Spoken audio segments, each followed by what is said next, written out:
Garfield (parentheses the cat) is a character from the comic strip Garfield. From 1978, it's about an orange cat being an asshole. And like most 20th century properties in the 21st century, it has since been completely broken down to its most bankable aspects to the point where it's insulting. And what do you know? Redemption Day is among us. Okay, let's just answer the question immediately. Is Garfield still missing his identity, as in not just a character, but a brand? The end. Thanks for watching. From the creators of Tarpley's Malt Liquor, it's crack! That's right, created from the finest cocaine and baking soda, plus 7 herbs and spices, and a secret recipe that'll have you fiending all night, looking around in the dark like a goddamn junkie. Crack! Guaranteed to get you high in a bitch for little money or less. So go out and rob somebody, suck a dick, or do what the fuck you gotta do and get some crack! Sponsored by Ronald Reagan, George Bush, the Congress, and the U.S. government. Yo, mama. Say, look at this. I found 2 nickels. That's like a little bit of crack. Oh yeah, I just realized you're doing your fucking intro and making me say the thing. It's all coming full circle. I'm gonna die at the end of this episode, aren't I? Ah, fuck. Once upon a time, in the black part of the city. Now everybody knows Ronald Reagan is the greatest American president. He created equality and diversity within the cocaine fan base by planting into the black neighborhoods nationwide. Sure, he issued war on drugs, but that was just to make them more gangsta Mac, cause he knows what's up. But this movie's a disservice to his legacy. It ignores Scrappy Doo, his greatest cabinet member. But this movie makes him a hero for like Cold War and stuff. But everybody knows his actual accomplishments, like the Civil Rights Act of crack and the specific ocean preparations of... I don't know how to pronounce that. Garfield, we have to review the Garfield movie. Punk didn't come out like a year ago. I rushed the last video and now the comment section won't shut the fuck up. Okay, I'm not paying for ices. I spent all of that royalties on the things on crack.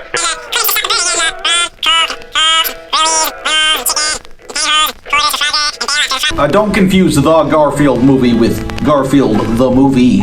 The Garfield movie, parentheses 2024, was announced in May of 2016 when fucking Obama was in office, and not long after the Garfield show, parentheses 2008, would air its final season. It is worth noting that season 5 consists of one 44-minute special that consists of 4 11-minute parts. Yeah, so I guess that somehow counts as a season. Yeah, I guess they were so hell-bent on giving a grand finale, they only got 4 more episodes to conclude the show. But I guess Jim Davis, the IP holders, or whoever the fuck owns this, wanted to wrap up the show with a bang. How did the Garfield show end? Well, this better be 45 minutes of the most epic Garfielding. The overly long finale, A Rodent Redemption, has Squeak go visit his extended family, so the other dumbass rat is in charge. Speaking of other dumbass rats, other family also shows up and they start eating out the fridge. So first it goes from punk don't take shit out the fridge to apocalypse out of nowhere. It is one of the most desperate attempts at being epic I have ever seen, and I still fucking hate this show. But for an undisclosed reason, this new Garfield movie wouldn't be a priority for Alcon Entertainment until November of 2018. But also presumably due to the pandemic or whatever, it faced multiple delays, and by late 2021, it had become official that theaters were in jeopardy, more than streaming could ever destroy. But Sony Pictures purchased the distribution rights. And along with that news, another piece would drop, which would completely destroy any anticipation from fans of it being a return to form for the character after his stupid fucking CGI show finally ended. Chris Pratt as Garfield. Alcon would finally get this damn thing finished thanks to the help of DNEG Animation, and it would finally release in May of 2024. Now, let's address the elephant in the room. Bet you haven't heard this before. Chris Pratt as Garfield is horribly miscast. Never, John.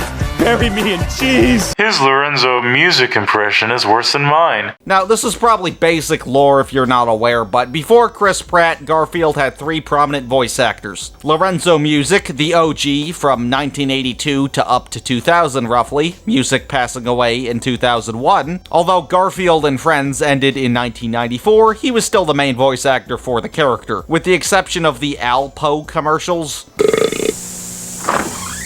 We're already acquainted. After Music's death, they hit the fucking Pentagon. Then, we also got the stupid-ass live-action remake 3 years later, with Bill Murray as Garfield, which was presumably done just for big-name marketability, but there was no living Garfield animated series voice actor to take over, since he hadn't had a show since '94 at that point.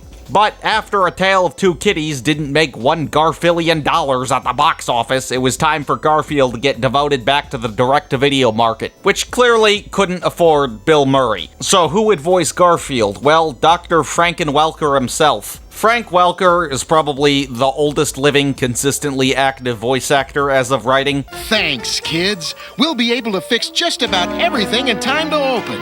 Except for the Ferris wheel. And soon I won't be the only one who's wet!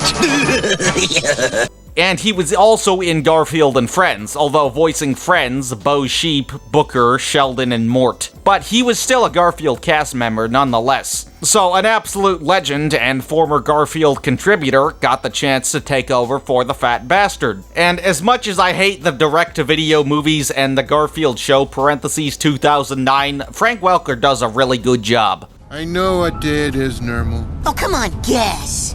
Nermal. I guess you don't know. It's Monday. It's what? Monday! And you hate Mondays. M to the undays. You hate them. You hate them, yeah. Not as much as I hate you, Nermal. Yes, you can tell it was modeled after Music's performance, but it's not a disadvantage because Music's performance is just so synonymous with the character, it's that good. Bark, bark. Stray dog with no license. Woof and double woof. Gotcha! So if you're gonna replace Music, you gotta pay tribute to him. But no, they were that fucking greedy, they had to get somebody this fucking unqualified for the lead protagonist. And by the way, who's the cast of the Garfield movie outside of Chris Pratt? It's all non-voice actors. Even Odie is voiced by a celebrity. Yeah, never mind that Greg Berger is still alive and active and has been making Odie's growls since And Friends. Odie doesn't speak actual English. There is no reason to just not get the guy that does the Odie growls. It even has Snoop Dogg.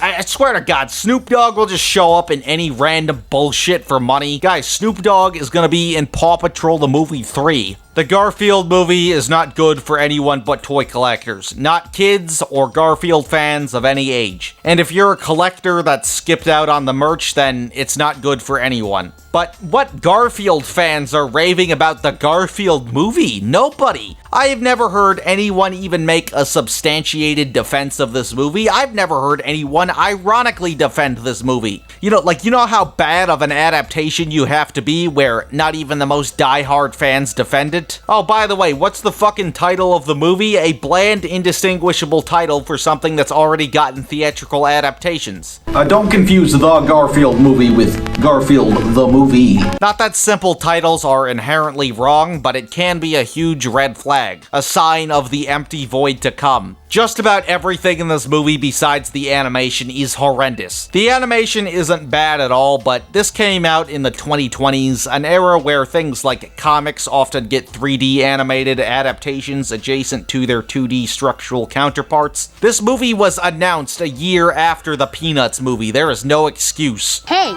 I know.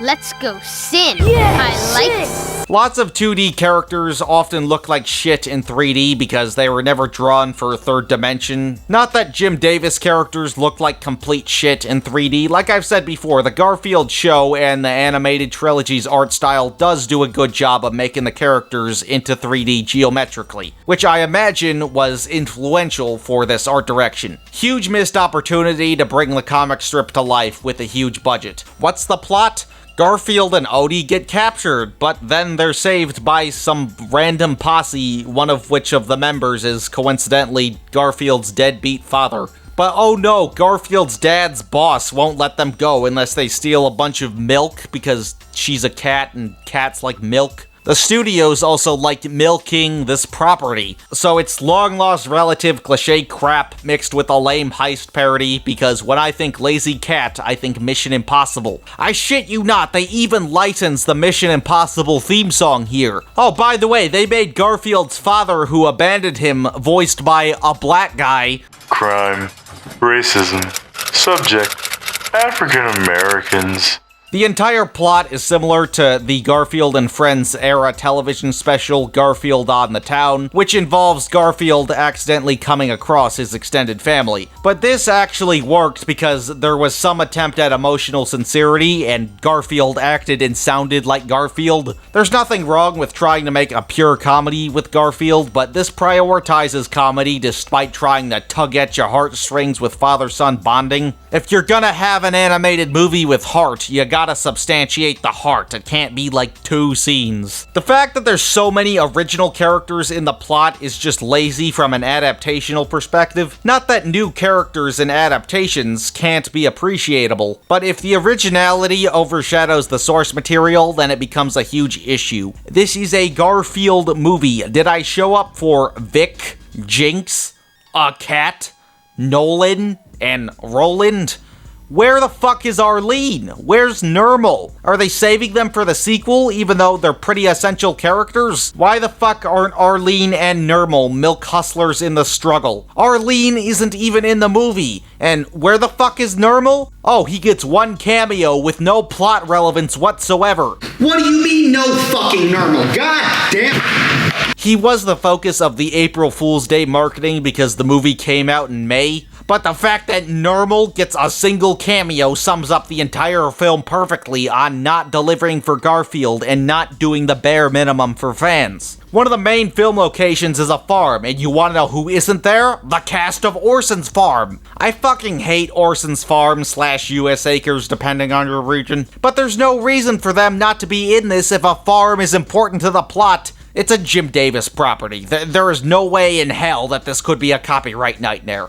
Hell, it could have even been a chance to redeem the stupid-ass Orson Farm cast. This movie is also set in the present, which, you know, shouldn't matter, it's about a cat. But of course, it had to be one of those referencing modern shit with old character movies. Like, did we need a fucking Uber Eats reference? Did we need a fucking Pop Chips reference? And of course, there also has to be Kitten Garfield so we can sell plushies at Walmart. In fact, that might actually be the only reason a stupid-ass long-lost relative plot was chosen. Like, I actually quite like the scene where Kitten Garfield and John meet in an Italian restaurant for the first time. It has a nice use of licensed music to correspond with the busy diner atmosphere. Chris Pratt isn't speaking, it's a logical setup executed sparingly. It's the only minute of the movie where it actually feels like Garfield.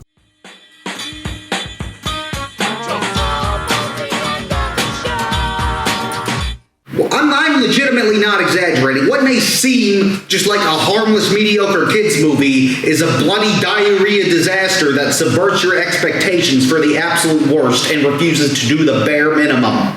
Also, it's like 94 degrees outside. Ignore the blackface smearing. Ronald Reagan is the greatest American president. Now, everybody knows Ronald Reagan is the greatest American president. Now, everybody knows Ronald Reagan is the greatest American president. Disgusted after saying that.